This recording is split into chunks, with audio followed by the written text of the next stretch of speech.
ஓம் சாந்தி. எல்லோரும் குஷியாக இருக்கிறீங்களா? 16/8/2026 அவ்யக்த முரளி. Original date 16/3/2011. பாப்தாதா சொல்கிறாங்க,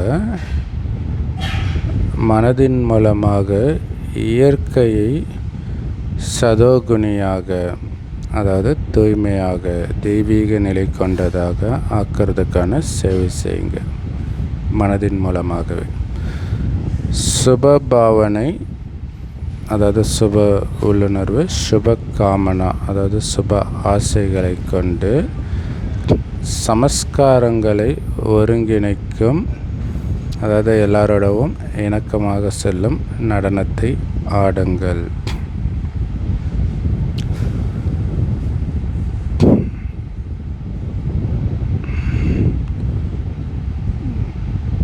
ஸோ சுப பாவனையும் சுப காமனையும் இருந்தால், அது சுபமான உள்ளுணர்வும் சுபமான ஆசையும் மற்றவர்கள் மேலே இருந்தால், அவங்கக்கிட்ட நம்ம குறை கண்டுபிடிக்க மாட்டோம்.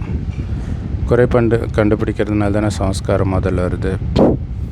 அதுக்கு பதிலாக அவங்க மேலே கருணை தான் வரும். கருணை இருந்தால் தான் சுப உள்ளுணர்வு வரும் இல்லையா? அப்போ அந்த சமஸ்காரங்களை ஒருங்கிணைக்கும் நடனத்தை தான் நாம் ஆடுவோம். ஸோ இந்த தெய்வங்கள் நடனம் ஆடுறதாக காட்டுறது எல்லாமே சமஸ்காரங்கள் ஒன்று போகிறதுடைய நடனம், ஸ்தூலமான நடனம் கிடையாது. மிகவும் புனிதமான ஹோலியஸ்ட் தந்தை இன்றைக்கி தன்னுடைய குழந்தைங்களோட ஹோலி கொண்டாட வந்திருக்கிறார். ஸோ இது வந்து ஹோலி முரளி. நீங்கள் எல்லோரும் ஹோலி கொண்டாடத்தானே வந்திருக்கிறீங்க. ஸோ 4 திசைகளிலும் ரொம்ப தூரத்தில் உட்காந்துட்ருக்கிற குழந்தைங்களுக்கு கூட தூரத்தில் இருந்தபடியே ஹோலி கொண்டாடுறதுக்காக உட்காந்துட்டு இருக்கிறீங்க. நீங்கள் எல்லோரும் எந்த வண்ணத்தில் ஹோலி கொண்டாட வந்திருக்கிறீங்க? எல்லாத்தையும் விட உயர்ந்த வண்ணம் எது தெரியுமா? பரமாத்மாவுடைய தொடர்பில் இருக்கிற வண்ணம். இது உங்களுக்கு தெரியும் இல்லையா? பாபா நினைவிலே இருக்கும் பொழுது அதுதான் மிக உயர்ந்த வண்ணம்.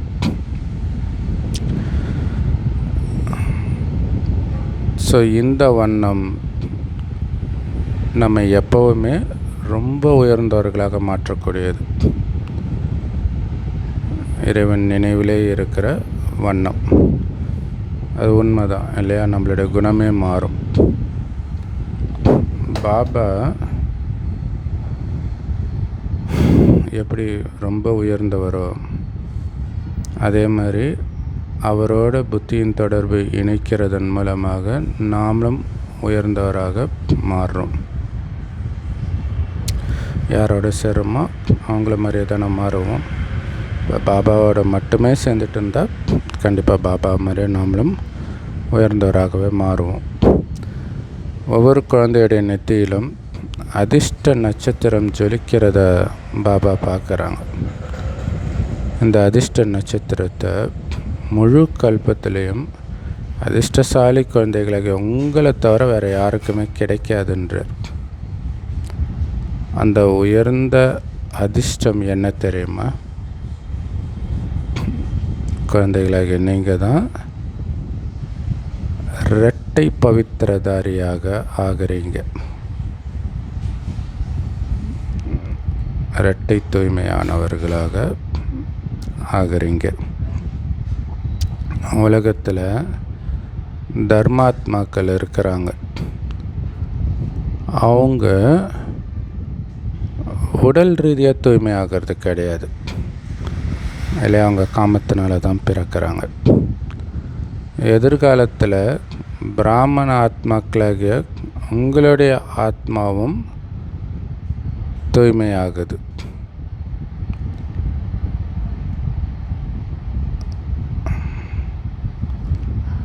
இல்லையா? அவங்களுக்கு ஆத்மா தூய்மையாக இருக்கலாம். தர்மாத்மாக்கள் மேலேருந்து வர்றதுனால தூய்மையாக இருக்கும். ஆனாலும் உடல் காமத்தினால தான் கிடைக்கிது. ஆனால் நமக்கு தேவதையாகும் பொழுது ஆத்மாவும் தூய்மையாக இருக்குது, உடலும் தூய்மையாக தான் கிடைக்கிது. அதனால தான் இரட்டை பவித்திரதாரியாக ஆகுறீங்கன்னு பாபா சொல்கிறார்.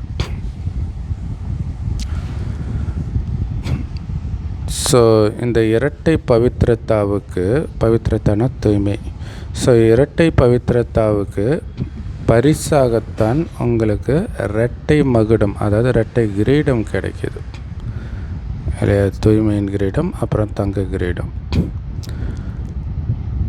தூய்மை கிரீடம் தான் ஒளி கிரீடம். இந்த தெய்வங்கள் தலைக்கு பின்னாடி ஒளிவட்டம் இருக்கும் இல்லையா?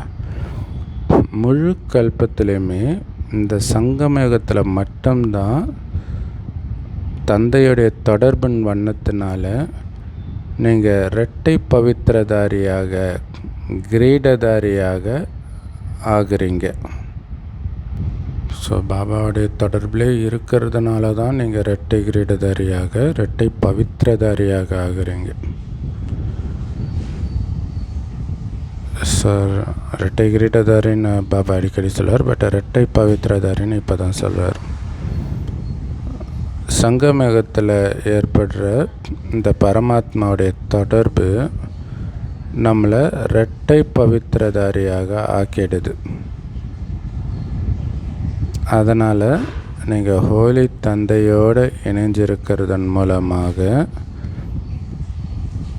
அவரை உங்களோடு இணைந்தவராக ஆக்கிக்கிறதன் மூலமாக இரட்டை பவித்திரதாரியாக ஆகிடுறீங்க இல்லையா? காந்தத்தோட இரும்பு சேர சேர அந்த இரும்பும் காந்தமாகணுவாங்க இல்லையா? அந்த மாதிரி பாபாவோடவே இணைஞ்சிருக்க அவரை மாதிரியே நாமளும் தூய்மையாக, இரட்டை தூய்மையாக ஆகிடுறோம். ஸோ இது சதா ஞாபகம் இருக்கணும். அதுதான் ரொம்ப முக்கியமான விஷயம். பாபாவுடைய நினைவில் இருக்கணும் அப்படிங்கிறது சதா இருக்கணும். நேற்று கூட சொன்னார் இல்லையா, பாபா நினைவில் இருந்தால் எந்த கர்மேந்திரியமும் சஞ்சலமாகாது. பாபா நினைவு மறந்தால் தான் கர்மேந்திரியங்கள் சஞ்சலமாகும் அப்படின்னு சொன்னார்.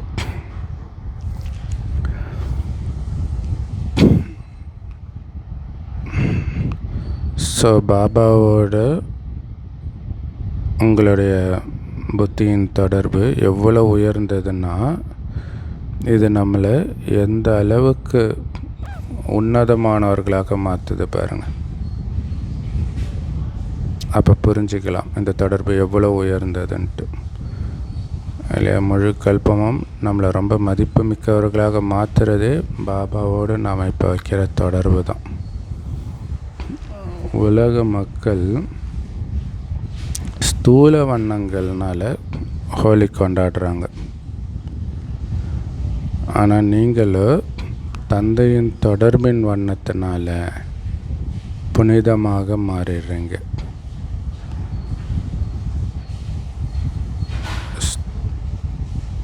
இல்லையா? அது கண்ணுக்கு தெரியக்கூடிய கலர் பவுடர். அவங்க அடிக்கிற ஹோலி பண்டிகைக்கு அவங்க அடிக்கிறது கலர் பவுடர், கலர் தண்ணி. நமக்கு எதுவுமே கண்ணுக்கு தெரியறது கிடையாது இல்லையா? சூக்ஷ்மமானது. பாபாவுடைய தொடர்பில் இருக்கும்போது அவருடைய கலர் நம்முடைய கலராக மாறுது. அதனால் நாம் தூய்மையாக மாறிடுறோம். ஸோ இங்கே கலருன்றது தொடர்புன்ற வண்ணம். அதனால் அவருடைய குணம் நம்முடைய குணமாக மாறிடுது.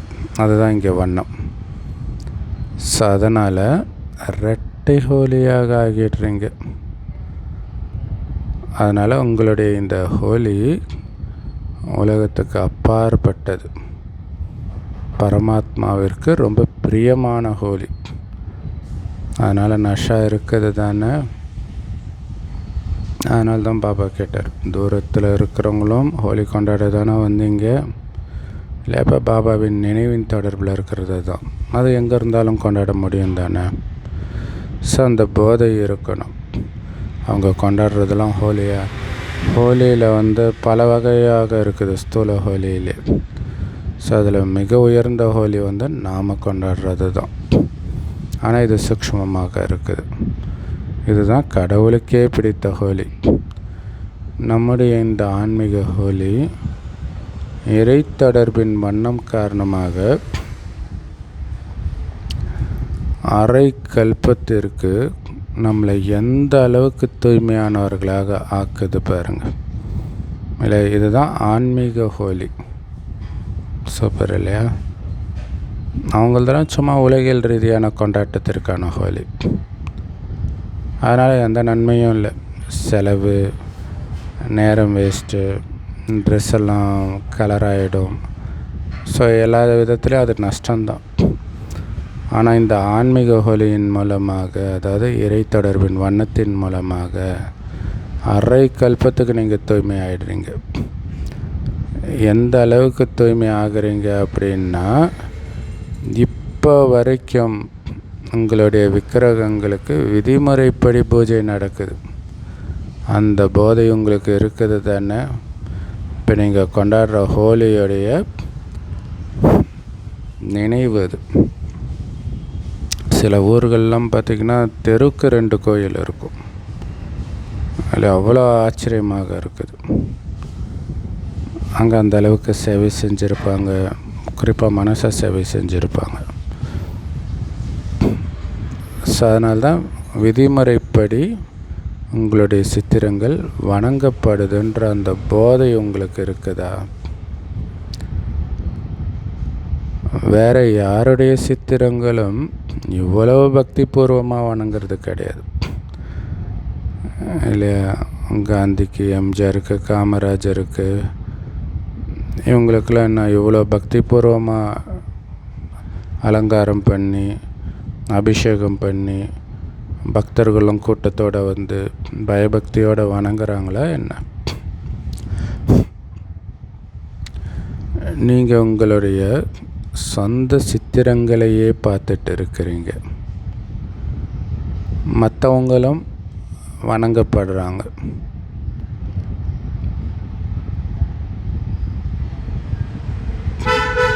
இல்லையா? ஆனால் இவ்வளவு நீண்ட காலத்துக்கு இவ்வளவு விதிமுறைகளுடன் வழிபாடு நடக்கிறது கிடையாது இல்லையா? புத்தரை வணங்குறாங்க, இயேசு வணங்குறாங்க. ஆனால் நம்மள தான் நீண்ட காலத்துக்கு வணங்குறாங்க, விதிமுறைகளோடு வணங்குறாங்க இல்லையா? ஆகம விதின்ட்டு அதுக்கு எதிராக நடக்க விட மாட்டுறாங்க. ஸோ அதை அந்த அளவுக்கு ஸ்ட்ரிக்டாக அந்த விதிமுறையை ஃபாலோ பண்ணுறாங்க. நீங்கள் எப்போவுமே ஊக்கத்துடையும் உற்சாகத்துடனும் இருக்கீங்க தானே? ஊக்கம் உற்சாகத்தில் இருக்கிறீங்க தானே? கை உயர்த்துங்கன்ற. ஸோ அப்பப்போ ஊக்க உற்சாகத்தில் இருக்கிறீங்களா, இல்லை எப்போவுமே ஊக்க உற்சாகத்தில் இருக்கிறீங்களா? நாங்கள் எப்போவுமே ஊக்க உற்சாகத்தில் இருக்கிறோம், மற்றவங்களுக்கும் ஊக்க உற்சாகத்தை கொடுக்குறோம் அப்படின்னு சொல்கிறவங்க கை உயர்த்துங்க. அப்பப்போ கிடையாது, எப்போவும். ஏன்னா எப்பொழுதும் இந்த வார்த்தையை அண்டர்லைன் பண்ணுறீங்க தானே, நிரந்தரமாக. அதுதான் விஷயம். பாபா குழந்தைங்க எல்லாம் பாபா நினைப்பாங்க, ஆனால் நிரந்தரமாக நினைக்கிறீங்களா? ஊக்க உற்சாகத்தோடு இருப்பாங்க, நிரந்தரமாக ஊக்க உற்சாகத்தோடு இருக்கிறீங்களா? நிரந்தரன்ற வார்த்தை ரொம்ப முக்கியம். ஆனால் உங்களுடைய நினைவு சின்னங்கள் உங்களுடைய மனநிலையை என்னவா இருந்ததோ அதையே நினைவு சின்னமாக உங்களுடைய பக்தர்கள் ஒரு திருவிழா ரூபத்தில் கொண்டாடிட்டு இருக்கிறாங்க. உங்களுடைய மனநிலையை நினைவு சின்னமாக கொண்டாடிட்டு இருக்கிறாங்க. சூப்பர் இல்லையா? அந்த ஊக்க உற்சாகத்தை கூட நினைவு சின்னமாக பக்தர்கள் கொண்டாடுறாங்க.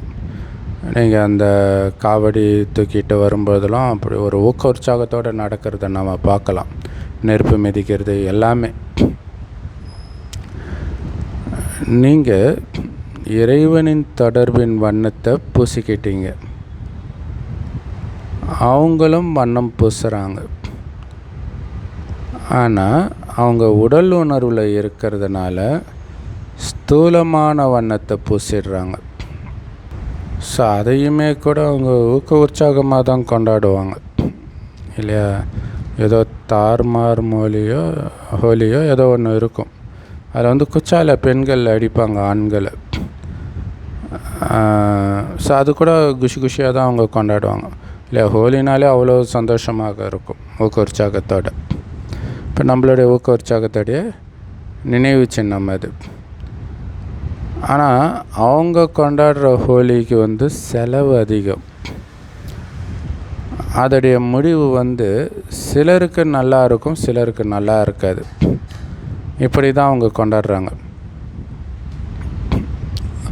ஆனால் உங்களுடைய ஊக்க உற்சாகத்துடைய நினைவு சின்னமாக கண்டிப்பாக திருவிழாக்கள் கொண்டாடப்படுது இல்லை. எல்லா திருவிழாவுமே வந்து ஊக்க உற்சாகத்தோட தானே கொண்டாடுறாங்க. நீங்கள் பரமாத்மாவுக்கு உரியவராக ஆகிறதுக்காக முதல்ல பழைய சமஸ்காரங்களை எரிக்கிறீங்க. பிறகு இறை தொடர்பின் வண்ணம் பூசிக்கிட்டு எப்பவும் கொண்டாடியபடி இருக்கிறீங்க இல்லை. பாபா அதாவது கோயிலுக்குள்ளே போகணுன்னாலே செருப்பை கட்டிட்டு காலை கழுவிட்டு போகிறாங்க. இங்கே வந்து அது சும்மா ஸ்தூலமான நினைவு தான். இங்கே உண்மையிலே உடலுணர்வை கட்டிட்டு போகணும். ஸோ அந்த உடலுணர்வில் தான் பழைய சமஸ்காரங்கள்லாம் இருக்குது. ஸோ அதையெல்லாம் எரிக்கிறோம். எரிச்சாதான் நீங்கள் பாபா கிட்டே நெருங்க முடியும். எந்த அளவுக்கு பழைய சமஸ்காரத்தை எரிக்கிறீங்களோ அந்த அளவுக்கு தான் பாபா கிட்டே நெருங்க முடியும், பாபாவின் தொடர்பின் வண்ணம் பூசிக்க முடியும். சதா பாபா நினைவுலே அந்த தொடர்பின் வண்ணத்தை பூசி கொண்டாடிட்டு இருக்க முடியும். ஸோ இதோடைய நினைவாக அவங்களும் முதல்ல ஹோலிக்கு முன்னாடி நாள் ஹோலிக்கான்ட்டு எரிப்பாங்க, பழைய குப்பைகளெல்லாம் எரிப்பாங்க. பிறகு தான் இந்த கலர் பூசுகிற ஃபங்க்ஷன் கொண்டாடுறாங்க. ஆனால் நீங்கள் கொண்டாடுறதுக்கும் அவங்க கொண்டாடுறதுக்கும் இடையில் இரவு பகலுக்கான வித்தியாசம் இருக்குது. அவங்க உடலுணர்வில் இருந்து கொண்டாடுறாங்க, நீங்களும் ஆத்மாபிமானியாக இருக்கிறீங்க, ஆத்மாபிமானியாக இருந்து கொண்டாடுறீங்க. அதுதான் இங்கே முக்கியமான வித்தியாசம் இல்லையா. இப்போ இறைவனை ஜோதியாக நினைக்கிறத வள்ளலார் குரூப்பில் நினைக்கிறாங்க, நிறைய இடத்துல நினைக்கிறாங்க. ஆனால் யாரும் தன்னை ஜோதியாக நினைத்து இறைவனை நினைக்கிறது கிடையாது இல்லை. தன்னை ஆத்மானு உணர்ந்து நினைக்கணும், இதுதான் முக்கியமான விஷயம். இதான் பாபு நீங்கள் ஆத்மா அபிமானியாக இருக்கிறீங்க, அவங்க தேக உணர்வில் இருக்கிறாங்க. எங்களுக்கு பாப்தாதாவுடைய கட்டளை என்னென்னா, ஆமாம், ஹோலினா கடந்தவை கடந்ததாகவே இருக்கட்டும் இல்லையா. அது வந்து ஹிந்தி ஹோலி அதோடைய அர்த்தம். கதம்னு ஒரு படத்தில் சொல்லுவாங்க இல்லையா, அந்த மாதிரி முடிஞ்சது முடிஞ்சு போச்சு, அவ்வளோதான். அது முற்றுப்புள்ளி, அதை பற்றி நினைக்கக்கூடாது.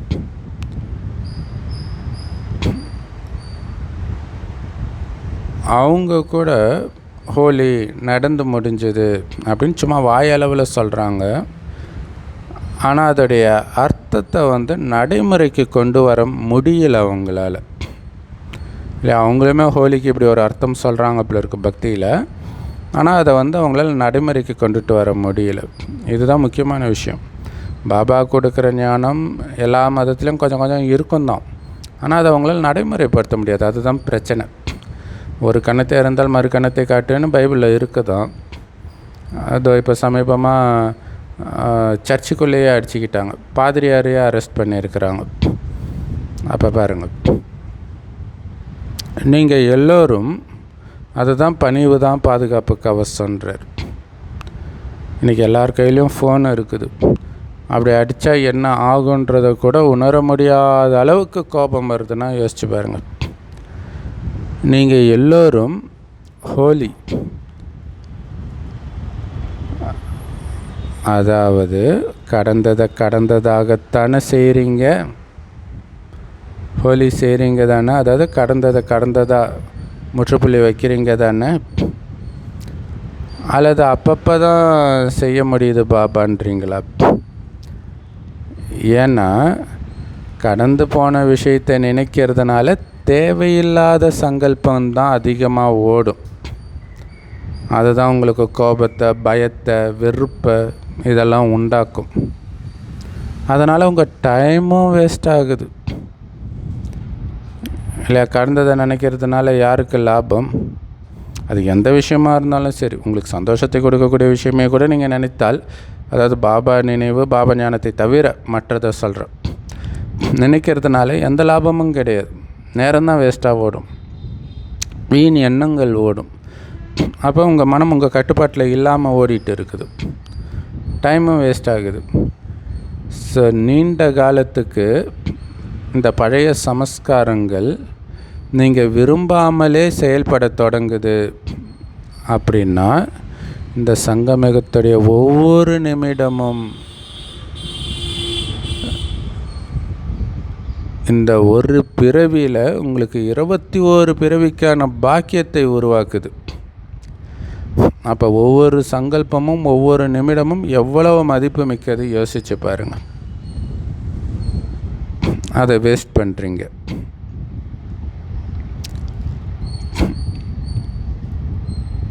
இல்லையா? அப்போ நீண்ட காலத்து பழைய சமஸ்காரங்கள், கோபப்படுறதா இருக்கலாம், தேவையில்லாமல் பேசுகிறதா இருக்கலாம், இதெல்லாம் நீங்கள் அந்த ஒவ்வொரு நிமிடமும் உங்களுக்கு சம்பாதிச்சு கொடுக்குது இந்த சங்கமயுகம். அதை வீணாக்குறீங்க. ஒவ்வொரு சங்கல்பமும் சம்பாதிச்சு கொடுக்குது 21 பிறவிக்கு, அதையும் வீணாக்குறீங்க, இழக்கிறீங்க. அப்போ உங்களுடைய சங்கல்பமும் உங்களுடைய ஒவ்வொரு நிமிடமும் எவ்வளவு மதிப்பு மிக்கதுன்னு உங்களுக்கே தெரியலன்னு அர்த்தம், உணரலன்னு அர்த்தம். ஒரு நொடி போனாலும் அநேக பிறவிகளின் பாக்கியத்தில் வித்தியாசம் ஏற்பட்டுடும்ன்றார். ஒரு நொடி வீணாக போனாலும் பல ஜென்மத்தின் பாக்கியத்தில் வித்தியாசம் வந்துடும்ன்றார். இப்போ எவ்வளோ கவனமாக இருக்கணும். டக்குன்னு முற்றுப்புள்ளி வச்சுட்டு பாபாட்ட போய்கிட்டே இருக்கணும். இல்லாட்டினா அப்போ இதோடைய ரிசல்ட்டை நம்ம பார்த்துக்கிட்டே இருக்கணும் இல்லையா? அதை தான் பிராப்திகளை பார்த்துக்கிட்டே இருங்க, எதிர வைங்கன்றார். இங்கே நீங்கள் என்ன பண்ணுறீங்களோ அதோடைய ரிசல்ட்டு சத்தியுக திரேதாயுகத்தில் எதிரொலிக்க போகுது. இங்கே ஸ்லைட்டாக நவுத்துவீங்க இல்லையா? அந்த கீர் சைக்கிள் சொல்லுவாங்களே, கீர் வண்டி, ஸ்லைட்டாக கீர் போட்டிங்கன்னா ஸ்லைட்டாக ஆக்சிலேட்டர் கொடுத்தாலும் பயங்கரமாக ஓட ஆரம்பிச்சிடும். அந்த மாதிரி கீர் வண்டி இந்த சங்கமயுகம். இங்கே ஒரு நொடி போகும், அங்கே பல வருடங்கள் போகும், பல ஜென்மங்கள் போகும், பல ஜென்மத்தின் பாக்கியத்தில் வித்தியாசம் வந்துடுதுன்றார். சங்கமயுகத்துடைய நேரத்தையும் சங்கல்பத்தையும் ஒருபோதும் வீணாக்கக்கூடாதுன்னு பாபா தினம் தினம் எச்சரிக்கை கொடுக்கிறார். ஏன்னா இங்கே மிகப்பெரிய பொக்கிஷம் சங்கமயுகத்தில் டைமும் தாட்ஸும் தான் இல்லையா? எண்ணங்களும் நேரமும் தான் மிகப்பெரிய பொக்கிஷம். உலகத்துக்கு சக்தியை எப்படி கொடுக்குறோம்? எண்ணங்கள் மூலமாக தானே கொடுக்குறோம். அந்த அப்படி உலகத்தையே மாற்றக்கூடிய அந்த எண்ணத்தை தேவையில்லாத குப்பைக்காக பயன்படுத்தினா என்ன பண்ணுறது? நீங்கள் எப்போவுமே இறைவனுடைய வண்ணத்தில் மூழ்கி இருந்தீங்கன்னா, தந்தையை எப்போவுமே உங்களுடைய தோழனாக ஆக்கிக்கிட்டீங்கன்னா, சங்கமயுகத்துடைய ஒவ்வொரு சங்கல்பத்தையும் ஒவ்வொரு நேரத்தையும், அதாவது ஒவ்வொரு நிமிடத்தையும் நீங்கள் வெற்றிகரமாக மாற்ற முடியுன்றார். எப்போவுமே பாபாவோடு இணைஞ்சு இருக்கிறது, அதுதான் இறைவனின் வண்ணத்தில் மூழ்கி இருக்கிறது, இணைந்த ரூபம். எப்போவுமே உங்களுடைய தோழனை ஆக்கிக்கிறது இல்லை? ஃப்ரெண்டு கூட தான் பேசிக்கிட்டே இருப்போம், எந்த விஷயமா இருந்தாலும் சொல்லிகிட்டு இருப்போம் இல்லை? ஹாஸ்டலெல்லாம் தங்கினா தெரியும், ஃப்ரெண்டு கூட எல்லாத்தையும் இது நடந்துச்சு அது நடந்துச்சு, இவன் அப்படி பண்ணா அப்படி. பாபா கிட்ட பேசுங்க. அப்போ பேசும்போதே உங்களுக்கு தெரியும், குழந்தை இது தேவையில்லாதது, இதை முற்றுப்புள்ளி வச்சுட்டு நான் உனக்கு என்ன சொன்னேனோ அதை செய்ய. ஆமாம் பாபா, நான் அதை பண்ணேன் பாபா, அது அப்படி பேசுங்க. வீண் விஷயமே பேசினாலும் பாபா கிட்ட பேசுங்க இல்லையா? அது ரொம்ப முக்கியமானது. ஆரம்பத்தில் அந்த வீண் விஷயத்துலேருந்து வெளியில் வர்றதுக்கு அது யூஸ்ஃபுல்லாக இருக்கும். அதுக்கப்புறம் பாபா டக்குன்னு முற்றுப்புள்ளி வைக்க சொல்லுவார், வெளில வந்துடுவோம். ஸோ அப்போ தான் சங்கமயுகத்துடைய ஒவ்வொரு நொடியும் சங்கல்பத்தையும் உங்களால் வெற்றிகரமாக பயன்படுத்த முடியும். ஏன்னா இது சம்பாதிக்கிற யுகம் இல்லையா? இளமையில் படுத்தவன் முதுமையில் தவிக்கிறான், இளமையில் உழைத்தவன் முதுமையில் சிரிக்கிறான் வர்றது இப்போத்தைய விஷயம். இப்போ தான் நமக்கு இளமை பருவம், அதான் குழந்தை பருவத்தை மறக்காத, குழந்தை பருவத்தை மறக்காதன்றார். இது சம்பாதிக்கிற நேரம் 5000 வருஷமாக செலவு பண்ணுறது தான், அதுலேயும் குறிப்பாக 2500 வருஷம். அதனால் உங்களுடைய ஒவ்வொரு நிமிடமும் வெற்றிகரமாக சம்பாதிக்கிறீங்களா? ஒவ்வொரு சங்கல்பமும் வெற்றிகரமாக சம்பாதிக்கிறீங்களா அல்லது வீணாக இழக்கிறீங்களான்னு உங்களை நீங்களே செக் பண்ணுங்கள். ஏன்னா இது வெறும் ஒரு நிமிடம் கிடையாது. ஒரு நிமிடத்துக்கும் ஒரு சங்கல்பத்துக்கும் 21 பிறவியோட தொடர்பு இருக்குதுன்னு ஞாபகம் இருக்கட்டும். அவ்வளவு மதிப்பு இதுக்கு உண்டு. உங்களுடைய தலையெழுத்தை நீங்கள் எழுதுறீங்க இல்லையா? இந்த சங்கல்பங்கள் எந்த அளவுக்கு ஆழமான சமஸ்காரமாக மாறுதோ அது 21 ஜென்மம் மட்டும் இல்லை, 5000 வருஷமுமே வரும்.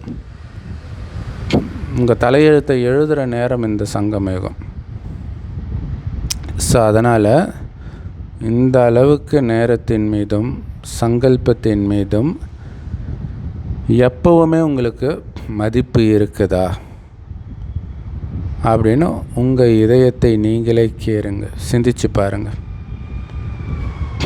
மிகப்பெரிய பொக்கிஷம் இல்லை? காசை நம்ம பார்த்து செலவு பண்ணுறோம், நேரத்தை அப்படி செலவு பண்ணுறீங்களா?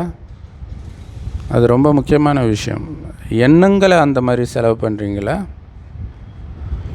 இந்த சங்கமயுகத்தின் நேரத்துக்காகத்தான் இப்போ இல்லைன்னா எப்போவும் இல்லைன்னு சொல்லப்பட்டிருக்குது.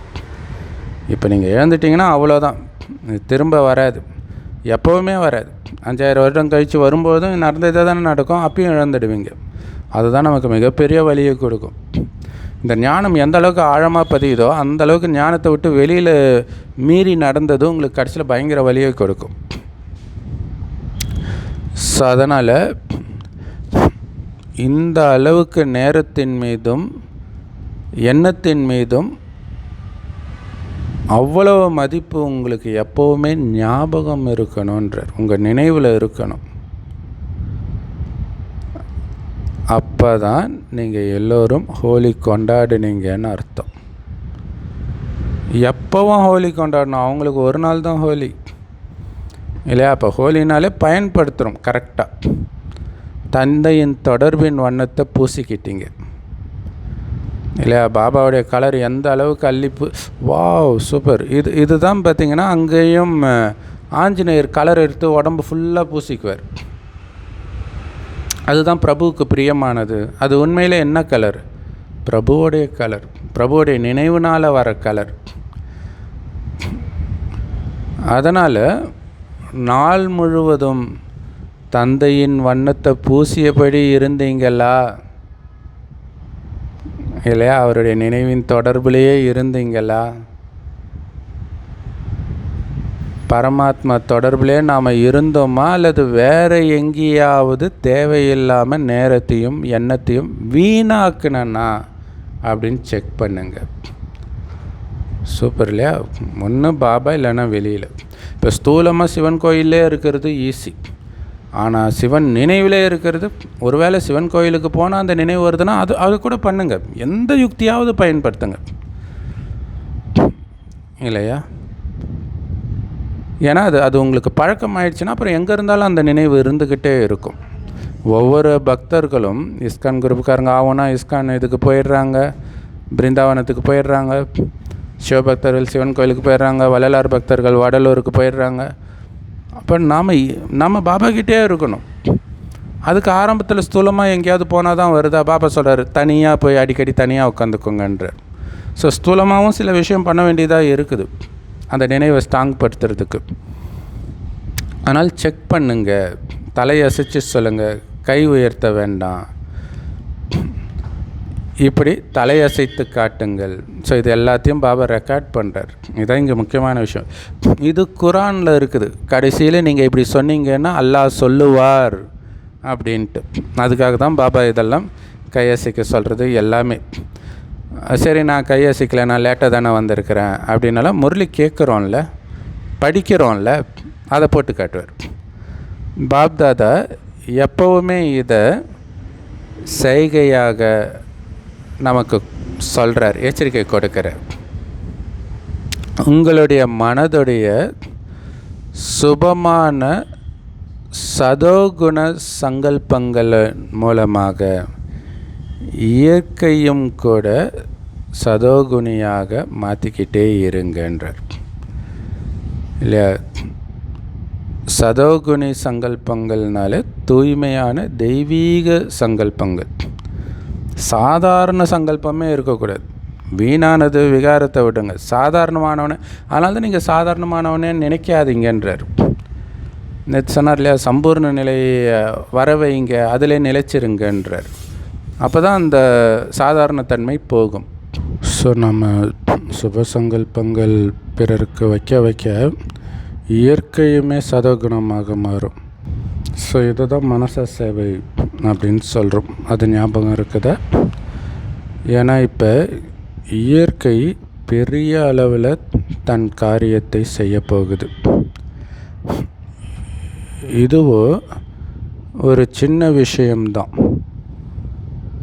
பாப்தாதா அப்போ ஏற்பட்ட ஒரு இயற்கை சீற்றத்தை குறிப்பிட்டு சொல்கிறார். அப்போ ஏதோ நடந்திருக்குது. ஸோ 2011 என்ன நடந்துச்சுன்னு தெரில. ஸோ அந்த ஏரியாவில் நடந்திருக்கும்னு நினைக்கிறேன், ராஜஸ்தானில். ஸோ இது சின்ன விஷயந்தான், பெரிய விஷயம் நடக்க போகுதுன்றார். இயற்கையை மனித ஆத்மாக்கள் தொந்தரவு செய்கிறாங்க அப்படின்னா அதுவும் பதிலுக்கு மனிதர்களை தொந்தரவு செய்ய தொடங்கிடுது. அதனால் பாபா சொல்கிறாரு, மாயை வென்றவராக ஆகிறதுக்கு எப்படி கவனத்தை செலுத்துகிறீங்களோ அதே மாதிரி இயற்கையையும் வெல்லணும். கவனம் செலுத்துகிறீங்க தானே அப்படிங்கிறார். ஸோ இயற்கைக்கு சதோபிரதான சக்தி கொடுக்கணும், சதோகுணமாக மாற்றணும். உங்களுடைய சதோகுண சங்கல்பங்களின் மூலமாக. ஸோ இதுக்கும் கவனம் செலுத்துகிறீங்க தானே. மாயைக்கிட்ட ஒரு ஒப்பந்தம் செஞ்சுருக்கிறீங்க.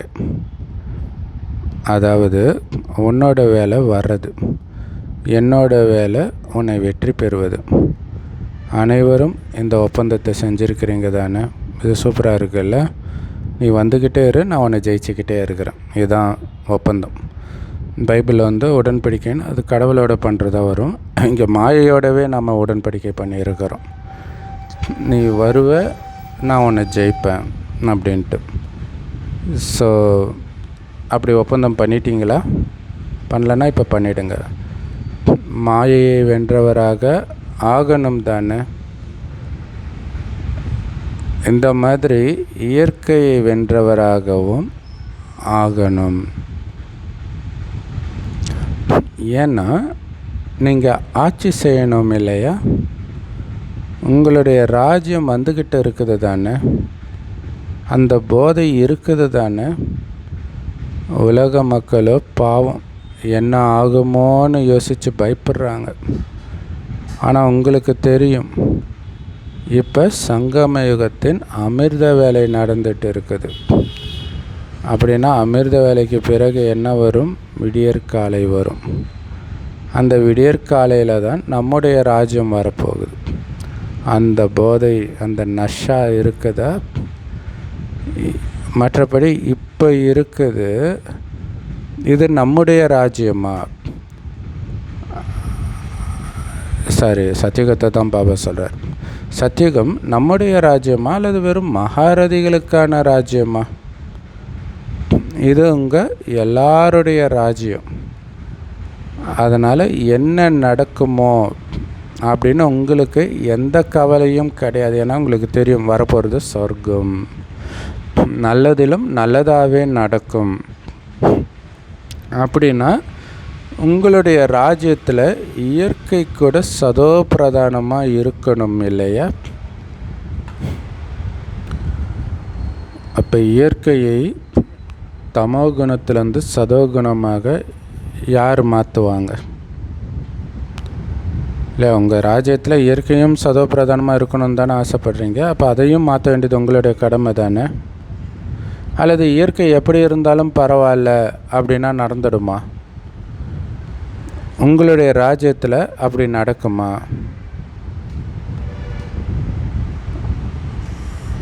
ஆமான்னு சொல்லுங்கள், இல்லை இல்லைன்னு சொல்லுங்கள். நடக்காது தானே. இயற்கை அது இஷ்டத்துக்கு ஆடுமா உங்கள் ராஜ்யத்தில்? அப்படின்னா இயற்கையை சதோகுணியாக யார் மாற்றுவாங்க? நீங்கள் தானே மாற்றுவீங்க. அதனால் இப்போ திடீர்னு நடந்த முதல் காட்சி, அதாவது அந்த காலகட்டத்தில் நடந்த ஒரு இயற்கை சீற்றத்தை பாபா சொல்கிறாரு, இது ஒரு சின்ன காட்சி தான், இது வெறும் ஆரம்பம்தான். இன்னும் பெரிய பெரிய காட்சிகள்லாம் வரப்போகுது. அது திடீர்னு வரும், சொல்லிட்டு வராது. எதை நாம் கற்பனை கூட செஞ்சு பார்க்கலையோ அதுதான் நடக்கும்ன்றார் பாப்தாதா. நீண்ட காலமாக இந்த திடீர்னு நடக்கிறதுக்கான பாடத்தை கற்பித்து வருகிறார். இல்லை, ஃபுல்லாக வடநாடு ஃபுல்லாக ஃப்ளட்டில் மூழ்கிட்டு இருக்கிறத நம்ம பார்க்குறோம். கேரளாவிலையும் எல்லாம் திடீர்னு நடக்குது. இரும்பு பாலமே அடிச்சிட்டு போகுது. ஸோ இதை தான் பாபா சொல்கிறார், அச்சானக்குன்ற திடீர்னு தான் நடக்கும். அதுக்கு நீங்கள் எவரடியாக இருக்கணும். எவரடினா என்னது? மனம் ஆடக்கூடாது. இது ஒன்றும் புதுசு கிடையாது, நத்திங் நியூ. ஆனால் இப்போ அதை பிரத்யேகமாக, அதாவது நேரடியாக பார்த்து உங்களுடைய காரியத்தை தொடங்குங்க, பயந்துடாதீங்க. இல்லை, நேற்று சொன்னார், யஜ்யத்துக்கு தடை வரதான் செய்யும், பயப்படாதீங்க. இல்லை, அது வரும், கண்டிப்பாக வரும், நமக்கு பயந்துடாதீங்க அப்படின்னு சொல்கிறார்.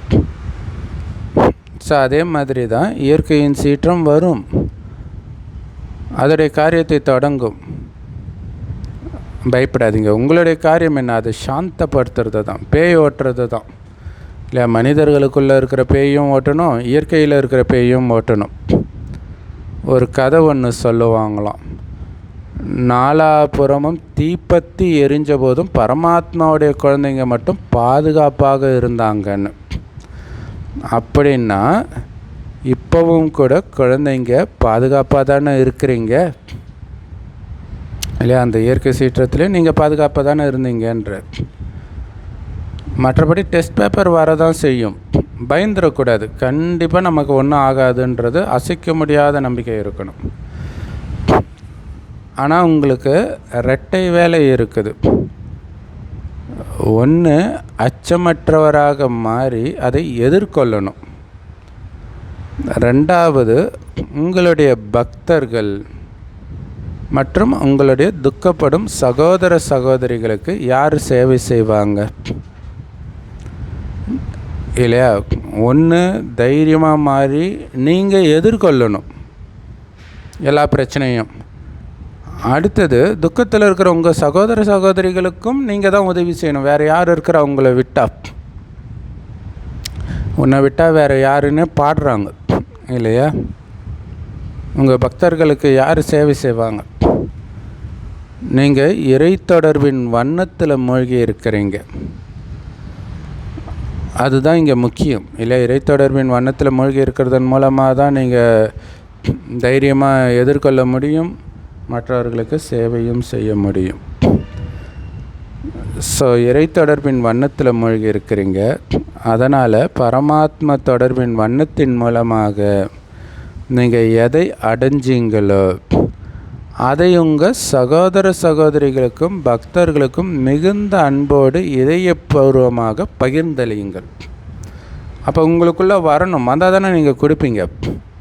அப்போ பாபா நினைவுலேயே மூழ்க உங்களுக்கு கிடைக்கிறதே உங்களை சுற்றி அப்படியே பரவும் இல்லை? என் சகோதர சகோதரிகளுக்கும் அந்த உணர்வு போகட்டும், அந்த அன்பு உணர்வு, அமைதி உணர்வு போகட்டும். அந்த உணர்வில் இருக்கும்போது போகும். துக்கப்படுற நேரத்தில் யார் நினைவுக்கு வருவாங்க? அவங்க புரிஞ்சுக்கிட்டாலும் சரி, புரிஞ்சிக்கலனாலும் சரி, சூழ்நிலையின் கட்டாயத்தின் பேரில் கண்டிப்பாக தந்தையே பரமாத்மான்னு கண்டிப்பாக சொல்லுவாங்க. அதனால் பரமாத்மாவுடைய குழந்தைகளாகி நீங்கள் இப்போ துக்கப்படுறவங்களுக்கு ஆதரவாக மாறணும். அவங்களுக்கு உங்களுடைய சுபபாவனையும் சுப காமனை மூலமாக, தந்தை மூலமாக கிடைத்த சக்தியின் கிரணங்கள் மூலமாகவும் ஆதரவு கொடுங்க. சூப்பர் இல்லையா? கடைசியில் அதாவது புராண கதைகளெல்லாம் அசுரர்கள் தொல்லை தாங்கலன்ட்டு சிவன்கிட்ட வந்து முறையிடுவாங்க. அப்போ சிவன் சரி நான் அதை சரி பண்ணுறேன், ஒரு அவதாரத்தை உருவாக்குறேன்னு முருகனை உருவாக்குவார். இப்படி ஒவ்வொருத்தராக உருவாக்குவார். அப்போ தன்னுடைய குழந்தைகள் மூலமாக தான் அவர் காப்பாற்றுறார் எல்லாரையும் துக்கத்தில் இருந்து. கண்டிப்பாக அந்த நேரம் கடவுளேன்னு கூப்பிடுவாங்க. அப்போ கடவுள் உங்கள் மூலமாக தான் உதவி செய்வார். அதை தான் கிறிஸ்தவர்கள் கூட இயேசுவின் மூலமாகவே நமக்கு ரட்சிப்புன்றாங்க. அதாவது கடவுளுடைய குழந்தை, வேறு யாரும் இல்லை, நாம் தான். அப்போ கண்டிப்பாக அவங்களுக்கு நாம் ஆதரவாக ஆகணும். அவங்களுக்கு உங்களுடைய சுப பாவனை, சுப விருப்பம், அப்புறம் பாபா மூலமாக அவங்களுக்கு கிடைத்த சக்திகள், இதன் மூலமாகலாம் அவங்கள சாந்தப்படுத்துங்க, ஆதரவாகுங்க.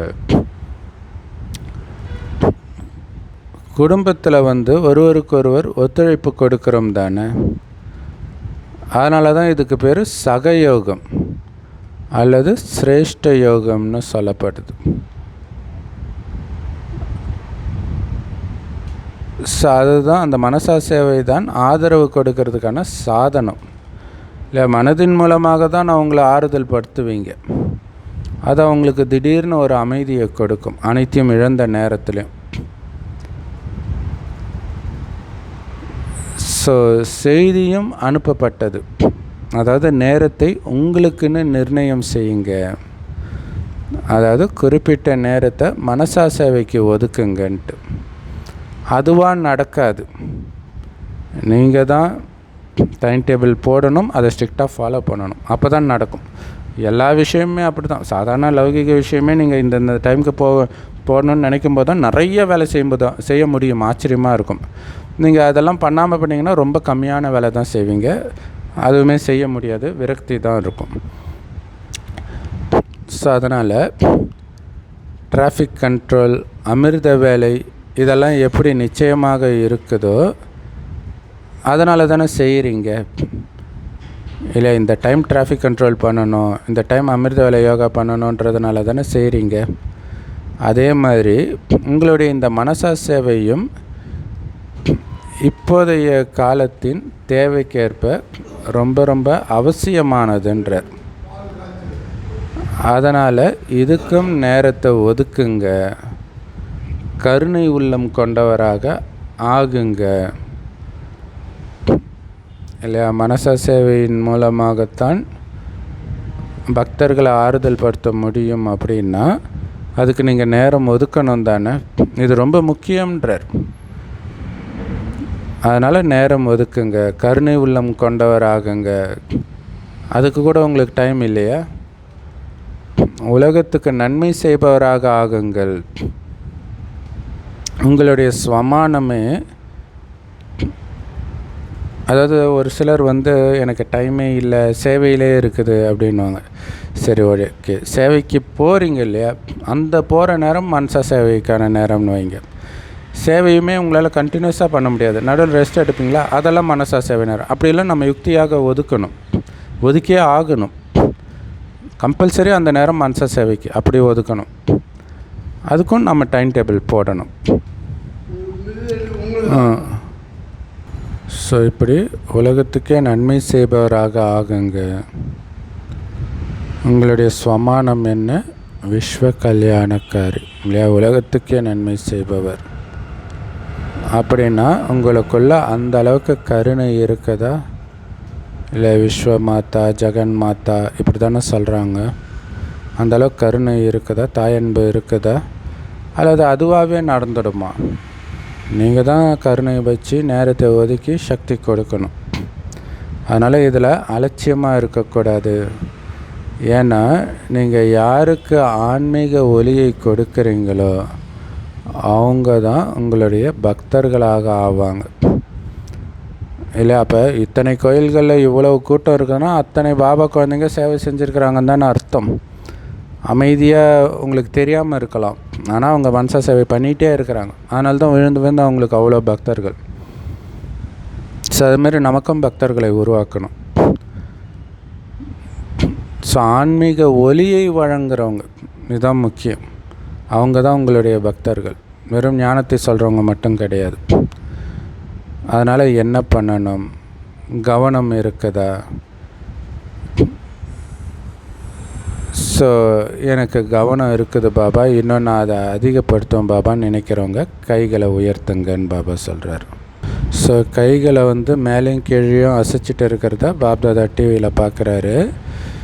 இத்தனை பேரும் உங்களுடைய ஸ்வமானத்தை நடைமுறைக்கு கொண்டுட்டு வந்தீங்கன்னா ஆத்மாக்கள் இப்போ கூட சங்கமயுகத்தில் உங்களுக்காக இதயபூர்வமாக ஆஹா பரமாத்மா குழந்தைகளே, ஆஹா எங்களுக்கு ஆதரவு கொடுத்தீங்கன்னு பாடல் பாடுவாங்க அப்படின்னு சொல்கிறார். இப்போவே பாடுவாங்கன்றார். சமானம் என்ன, விஸ்வ கல்யாணக்காரி இல்லை, உலகத்துக்கே நன்மை செய்யக்கூடிய காரியத்தை இப்போவே நீங்கள் செஞ்சீங்கன்னா, சக்திகளை கொடுத்தீங்கன்னா, இல்லை இங்கே மெயினாக மனசா சேவை தான் இங்கே. அப்போ எங்களுக்கு ஆதரவு கொடுத்தீங்கன்னு பாடுவாங்க. இதெல்லாம் நடக்கும் கடைசியில். அதுதான் அங்கே தாவீது பாடினதாக சங்கீதம்னே வச்சிருக்கிறாங்க பைபிளில். இப்போ அளிக்கப்படுற இந்த ஆதரவு அரை கல்ப காலத்துக்கு உங்களுக்காக பாடல் பாடிக்கிட்டே இருப்பாங்க. இப்போ நீங்கள் இந்த ஒரு ஜென்மம் நீங்கள் கொடுக்குற ஆதரவு, அதுவும் பாபா சொல்லி கொடுக்குறீங்க, அதுக்கு மகிமை உங்களுக்கு அரை கல்பத்துக்கு நடக்க போகுது பக்தி மார்க்கத்தில். ஏன்னா நீங்கள் அவங்களுக்கு முன்னோடிகள் ஆகிடுவீங்க. சூப்பரில் எல்லாம் என்ன சொல்கிறாங்க, முருகன் என்னுடைய முப்பாட்டண்டா. அப்போ அவங்களே முன்னோடிகள், மூதாதையர்கள் தானே சொல்கிறாங்க. இப்போ கொடுக்கறதுனால தான் அப்படி ஆகுறீங்க. அதுதான் இங்கே முக்கியமான விஷயமே இல்லையா. ஆத்மா எப்பயும் தான் இருக்குது, அப்புறம் எப்படி இவங்க முன்னோர்கள்? இவங்க கொடுத்தாங்க, அதை அவங்க அனுபவிக்கிறாங்க. நீங்கள் பூர்வஜ். கல்பவருஷ மரத்தில் பிராமணர்கள் எங்கே உட்காந்துட்டு இருக்கிறீங்க? கீழே உட்காந்துட்டு இருக்கிறீங்க. அப்படின்னா நீங்கள் பூர்வஜ் தானே. இல்லை, ஒரு மரத்தில் முதல்ல வந்த இலை தானே கீழே இருக்கும். அப்போ நீங்கள் கீழே தானே இருக்கிறீங்க. இப்போ நீங்கள் தானே பூர்வஜ். பக்தர்களுடைய குரல் உங்களுக்கு கேட்குதா? ஸோ அதனால் பாபா சொல்கிறாரு, உங்களை கொஞ்சம் விழிப்புணர்வோடு ஆக்கிக்கோங்க. அவங்க சொல்கிறது உங்களுக்கு கேட்கணும். கூக்குரல். துக்கப்படுறவங்களுக்கு நீங்கள் ஆதரவாக மாறினாதான் அந்த குரல் உங்களுக்கு கேட்கும். சூப்பர் இல்லையா? பக்தர்கள் சொல்கிறாங்க, எனக்கு முருகன் தெரிகிறாரு, ஆஞ்சநேயர் தெரிகிறாருன்ட்டு. அப்போ முருகனாக ஆஞ்சநேயராக இருக்கக்கூடிய உங்களுக்கு பக்தர்களுடைய அழுகுரல் கேட்கணுமா இல்லையா? அப்போ நீங்கள் ஆதரவாக மாறினால் கேட்குன்றார். சக்தி கொடுத்துக்கிட்டே இருந்தால் எங்கெல்லாம் அந்த சக்திக்கு தேவைப்படுதோ அங்கே குரல் கேட்குன்றார். கண்ணு முன்னாடி தெரியும்லாம் சொல்கிறார் கடைசியில். அந்த நிலை இப்போ அடையாமல் எப்போ அடைவீங்க? எல்லோரும் ஹோலி கொண்டாடினீங்க இல்லையா? ஸோ எங்கேருந்து பாபா மறுபடியும் பழைய இடத்துக்கு எடுத்துகிட்டு வர்றார் இல்லையா? இப்படி தான் ஹோலி கொண்டாடணும். பாபா அன்புலேயே மூழ்கி அந்த சக்தியை கொடுக்கணும். உங்களுடைய முழு சங்கமயுகமே ஹோலி தான். ஏன்னா எப்போவுமே நீங்கள் பரமாத்மா தொடர்பின் வண்ணத்திலேயே இருக்கிறீங்க. உலக மக்கள் ஆக்சுவலாக அந்த ஒரு சில ஹோலி பண்டிகையில் பார்த்திங்கன்னா அந்த கலர் தண்ணி இருக்கும், அதில் துணியை ஊற வச்சு அடிப்பாங்க. ஸோ அந்த மாதிரி நாம் பாபாவுடைய அன்பில் மூழ்கி அதனால் மற்றவங்களுக்கு அடிக்கிறோம். சூப்பர் இல்லை? உலக மக்கள் இதோடைய நினைவாக ஒரு நாள் 2 நாள் கொண்டாடுறாங்க. ஆனால் நீங்கள் முழு சங்கமயுகமும் இறைவனின் தொடர்பில் வாழறவங்கன்ற அந்த போதை இருக்குது தானே. அந்த போதை இருக்கணும். நினச்சி பார்க்கணும், கடவுள் கூடவே வாழறேன் இல்லையா. கோயிலில் போய் உட்காந்து யோகா பண்ணிங்கன்னா, சின்ன சின்ன கோயில்,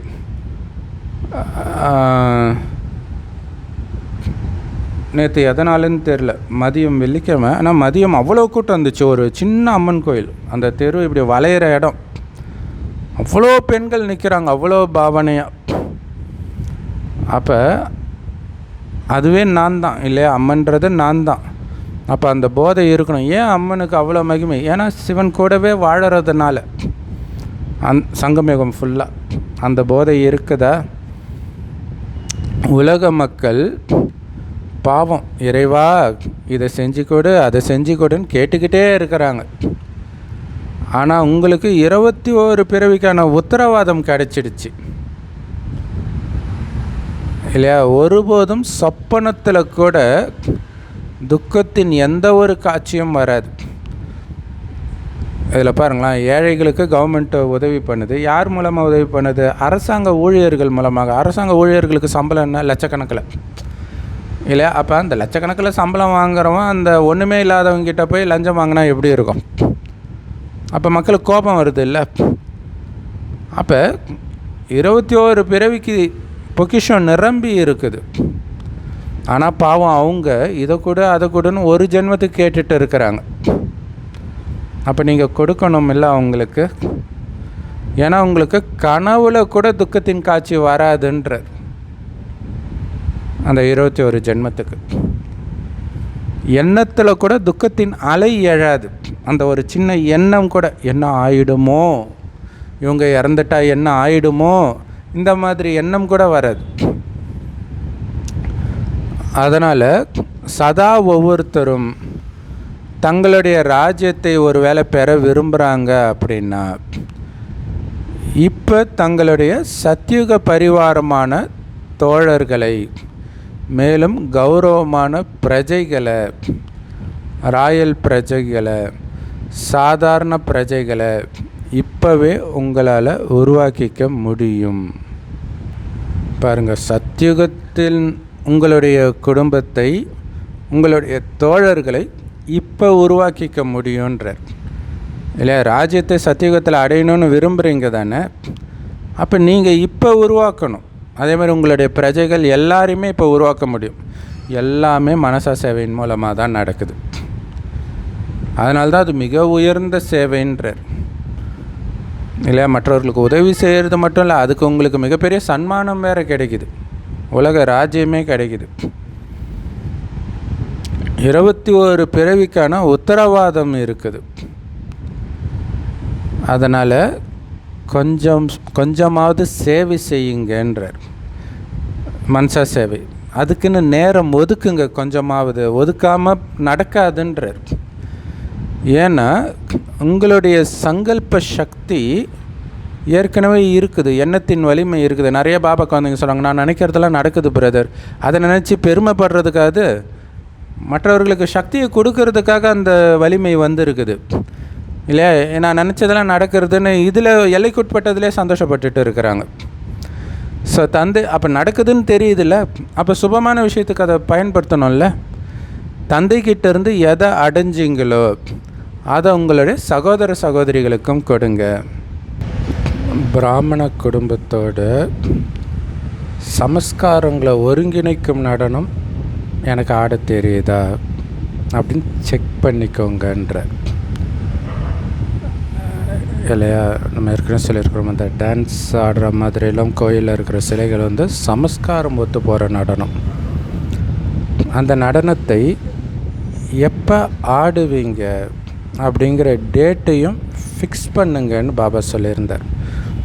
அப்படின்னா என்ன அர்த்தம்? இன்னும் அப்படி ஆட ஆரம்பிக்கலை, சமஸ்காரம் மோதல் இருக்குது அப்படிங்கிற. ஸோ இதை தான் இங்கே கூட பார்த்திங்கன்னா லௌகீகத்தில் கூட ஜால்ரா தட்டுறாமன் அப்படின்வாங்க. அது டான்ஸோடு வருது இல்லையா. அது ஏதோ ஒரு நெகட்டிவான விஷயம் மாதிரி பண்ணிட்டாங்க. ஆனால் அப்படித்தான் இருக்கணும். அதுதான் தெய்வீக குணம். அந்த தெய்வீக குணம் கலியுகத்தில் வரக்கூடாதுன்றதுக்காகவே இப்படி பண்ணுறது. ஸோ அதை புரிஞ்சுக்கணும். கலியுகத்தில் எதெல்லாம் தப்புன்றாங்களோ ஒரு செகண்ட் யோசித்து பார்க்கணும், அது உண்மையிலே தப்பு தானா அப்படின்ட்டு. சரி, ஸோ ஃபிக்ஸ் பண்ணிட்டீங்களா? பண்ண முடிஞ்சுதா? அந்த சமஸ்காரத்தோடு இணைந்து நடனம் ஆடுற டேட்டை முடியுமா? ஃபிக்ஸ் பண்ண முடியுமா? முதல் வரிசையில் இருக்கிறவங்க சொல்லுங்கள், கை உயர்த்துங்க. முடியுமா? பாண்டவர்கள் நீங்கள் சொல்லுங்கள், நீங்களும் கை உயர்த்துங்க. ஏன்னா பாண்டவர்கள் இல்லாமல் முன்னேற்றம் கிடையாது. இப்போ இது உங்களுடைய கடைசி டர்ன், அந்த வருடத்துக்கான கடைசி பாப்தாதா மிலன்.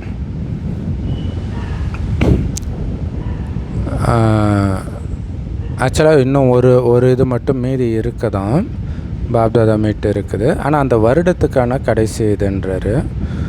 அதில் ஒவ்வொருத்தரும் தமக்கான உறுதியான சங்கல்பம் என்னங்கிறத முடிவு செஞ்சு எழுதணும். அந்த அடுத்த இது வர்றதுக்குள்ளே நீங்கள் எழுதணுன்றார். உறுதியான சங்கல்பம் என்ன அப்படின்ட்டு. அதுக்கு எவ்வளோ நேரம் ஆகும்? பிராமண குடும்பத்தில் எங்கே வேணாலும் எப்போ வேணாலும் இந்த பழைய சமஸ்காரங்கள் தன் வேலையை காட்டும். அப்படி காட்ட விடக்கூடாதுன்றார்.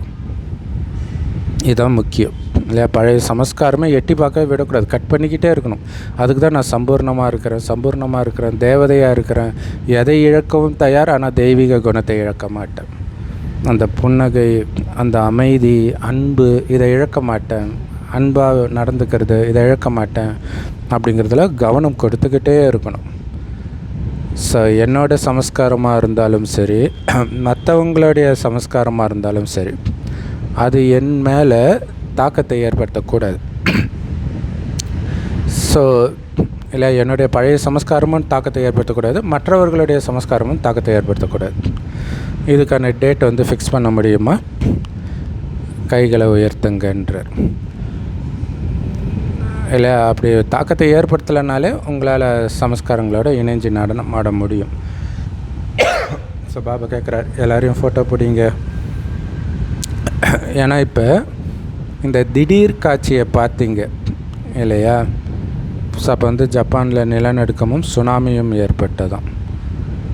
ஸோ அதில் பெரும் சேதம் ஏற்பட்டது. இந்த மாதிரி எல்லாமே திடீர்னு தான் நடக்க போகுது. அதனால் பாப்தாதா நீங்கள் தயாராக இருக்கிறீங்களா அப்படிங்கிறத பார்ப்பார் தானே. இல்லை, நம்ம இருக்கிற இடத்துலையும் நடக்கும், திடீர்னு நடக்கும். பதறாமல் இருக்கிறீங்களா? அதிகபட்சம் என்ன ஆகும்? உடம்பை விட்டு பாபா கிட்ட தான் போக போகிறோம். இதில் பதறதுக்கான விஷயம் எதுவுமே கிடையாது. அப்படி எவரடியாக இருக்கிறீங்களா அப்படின்னு பாபா பார்ப்பார். இல்லை, இங்கே டெஸ்ட் பேப்பர் வரும், ஐயோ பாபா காப்பாற்று, அது பக்தர்கள் கற்றுவாங்க. பாபா குழந்தைங்களும் கற்றுனா என்ன ஆகுறது? ஸோ அதை தான் பார்ப்பார். இப்போ பக்தர்கள் வரிசையில் போயிடுவீங்க. மற்றவங்களுக்கு சுபபாவனை சுப விருப்பம் வழங்கும் பொழுது மற்றவர்களுக்கான இந்த சேவை திட்டத்தையும் நீங்கள் உருவாக்கி இருக்கிறத பாப்தாதா பார்த்தார். அதனால் ஒவ்வொரு ஆத்மா மேலேயும் எப்போவுமே சுபபாவனையும் சுப காம்னாவும் வைங்க. அதாவது சுப விருப்பம். தகுதிக்கு ஏற்ப மாறுறது அப்படிங்கிறது கண்டிப்பாக நடக்க தான் செய்யும். உங்களுடைய நினைவு சின்ன மாலையில் எல்லோரும் முதலிடத்தில் இருக்கிறீங்களா என்ன? இல்லை, தகுதிக்கேற்ப மாறுறது எல்லோரும் தான் மாறுவாங்க. ஆனால் நம்பர் 1 ஆகணும். அப்படி இருக்கிறீங்களான்னு செக் பண்ண சொல்கிறேன். ஏன்னா இப்போதைக்கு தகுதிக்கேற்ப வரிசையாக தான் இருக்கிறீங்க. ஆனால் மாலையில் கோர்க்கப்பட்டிருக்கிறீங்க தானே. அதனால் ஏன் வரிசைப்படி இருக்குது? இல்லை, ஒட்டுமொத்த உலகத்தில் உள்ள ஆத்மாக்களும் அந்த மாலை ருத்ர மாலையில் கோர்க்கப்பட்டு தான் இருக்கிறோம். ஸோ அதில் பாபா குழந்தைங்க முன்னாடி வருவாங்க. அதுலேயும் மாலை இருக்குது. அதில் 108, 16,108 அதில் வரணும். நாம் 108, 8 அதில் வரணும். அதான் லட்சியமாக இருக்கணும். ஸோ ஏன் வரிசைப்படி இருக்கிறீங்க? காரணம் வெவ்வேறு சமஸ்காரம் இருக்கிறதுனால. ஸோ எல்லாருக்குமே வெவ்வேறு சமஸ்காரம் தான் இருக்கும். ஆனால் நாம் சமஸ்காரங்களை பார்க்குறதுக்கு பதிலாக சுபபாவனையும் சுப காமனையும் வைக்கணுன்றார் இல்லையா? வெரைட்டி இருந்தால் தானே நல்லாயிருக்கும். அதனால் அது வெரைட்டி இருக்குது. நாம் சுபபாவனை மட்டும் வைக்கணும். அந்த ஆத்மா துக்கம் கொடுக்குதுன்னே தெரியாமல் துக்கம் கொடுக்குது, இயேசு சொல்கிற மாதிரி அவங்க என்ன பண்ணுறாங்கன்னு அவங்களுக்கே தெரியல அப்படின்ட்டு சுபபாவனை வைக்கணும். இவங்க மாறிடுவாங்க. ஸோ மெயினாக இது பாபா குழந்தைங்களுக்குள்ளே சொல்கிறார். பக்தர்களுக்கு பற்றி இதுக்கு முன்னாடி பேரால் சொன்னார். இப்போ சொல்கிறது பாபா குழந்தைங்களுக்குள்ளே எப்படி இருந்தாலும் இது பிராமண குடும்பம் தானே. ஏன்னா பாபா குழந்தைங்களால தான் அந்த சமஸ்காரம் மோதல்லாம் வரும் இல்லையா? ஸோ அதனால அதான் சொல்கிறார், அவங்க எப்படி இருந்தாலும் அவங்க நம்ம குடும்பத்தை சார்ந்தவர்கள் தானே. எப்படிப்பட்டதாக இருந்தாலும் என்னோட குடும்பம் தானே. ஸோ என்னோட பாபான்னு சொல்கிறீங்கல்ல, அதே மாதிரி என்னோட குடும்பம்னு சொல்லணும். நல்லது. பெரும்பான்மையினர் இதுக்கு கை உயர்த்தி இருக்கிறீங்க. எல்லோருக்கும் ஊக்க உற்சாகம் இருக்குது, அதனால தான் கை உயர்த்தி இருக்கிறீங்க. அப்படி தானே? அதனால் ஒருவருக்கொருவர் ஒத்துழைப்பவராக மாறி சுபபாவனை மற்றும் சுப காம்னா நிறைந்த பார்வை, எண்ணம் மற்றும் நினைவை வைக்கிறதன் மூலம் இந்த சமஸ்கார நடனம் ஆடுறது ஒன்றும் பெரிய விஷயமே கிடையாது இல்லையா? உங்களுடைய பார்வை, எண்ணம் எல்லாத்துலேயுமே உள்ளுணர்வு எல்லாத்துலேயுமே சுபபாவனை சுபகாமனா தான் இருக்கணும். அப்போ தான் இந்த சமஸ்கார நடனம் ஆட முடியும். அப்போ இது ஒரு பெரிய விஷயம் கிடையாது. இந்த டான்ஸ் ஆட தான் சிவபாபா கற்றுக் கொடுக்குறார். ஆடர் கலையின் தலைவன்ட்டு நடராஜன் சொல்கிறாங்க இல்லையா, அவர் உண்மையிலே எதை கற்றுக் கொடுக்குறார்? இதில் யார் மிகச்சிறந்த நம்பரை எடுக்கிறாங்களோ அல்லது தகுதி பெறுகிறார்களோ, யார் ஒரு டேட்டு ஃபிக்ஸ் பண்ணி அதை நடைமுறையில் செஞ்சு காட்டுறாங்களோ அவங்களுக்கு ஒரு தனித்துவமான மற்றும் அன்பான பரிசு கிடைக்கும். பரிசு என்னன்னு இப்போ சொல்ல மாட்டோம், ஆனால் பாப்தாதா பரிசு கொடுப்பார். ஏன்? சேவை செய்கிறதுக்கான நேரத்தை ஒதுக்கணும் தானே. ஏன்னா இந்த சமஸ்காரங்களின் சலசலப்பு நேரத்தை தன் பக்கமாக இழுத்துக்குது இல்லை? அவங்க நேரத்தை வீணடிக்கிறதுக்காக தான் இந்த சமஸ்காரத்தின் மோதல் சலசலப்புலாம் வருதுன்றார். அதை தான் அங்கே ஜெயித்ரத்தன் அர்ஜுனனை அலக்கழிப்போம் கடைசி நேரத்தில். ஏன்னா தர்மர்கிட்ட அவனை அழிச்சிட்டு போயிடணும், அப்போ தான் தர்மரை அரெஸ்ட் பண்ண முடியுன்றதுக்காக. அந்த மாதிரி நம்ம சத்தியுகத்தை ஸ்தாபனை பண்ண விடாமல் தடுக்கிறதுக்காக இந்த மாதிரி சின்ன சின்ன சமஸ்கார மோதல்லாம் வருது, மாயா கொடுக்குதுன்னு புரிஞ்சுக்கணும். அதனால் இந்த சேவை செய்கிறதுக்கான நேரத்தை ஒதுக்குங்கன்றார். சகயோகம் இல்லையா? பாபா குழந்தைங்களுக்கு பண்ணும்போது அதுக்கு பேர் சகயோகம், அதுவும் பண்ணுங்க. அதனால் இப்போ நேரத்தின் அவசியம் இருக்குது, சரிதானே? ஏன்னா நேரத்தின் அவசியம் ஏன்? அது நமக்கு மிகப்பெரிய பொக்கிஷம். முரளி ஆரம்பிக்கும் போதே அதான் சொல்கிறாரு இல்லையா? ஒவ்வொரு நொடியும் ஒவ்வொரு எண்ணமும் விலை மதிப்பற்றது. அதை இந்த மாதிரி தேவையில்லாத விஷயத்தில் நம்ம வீணாக்கிடக்கூடாது.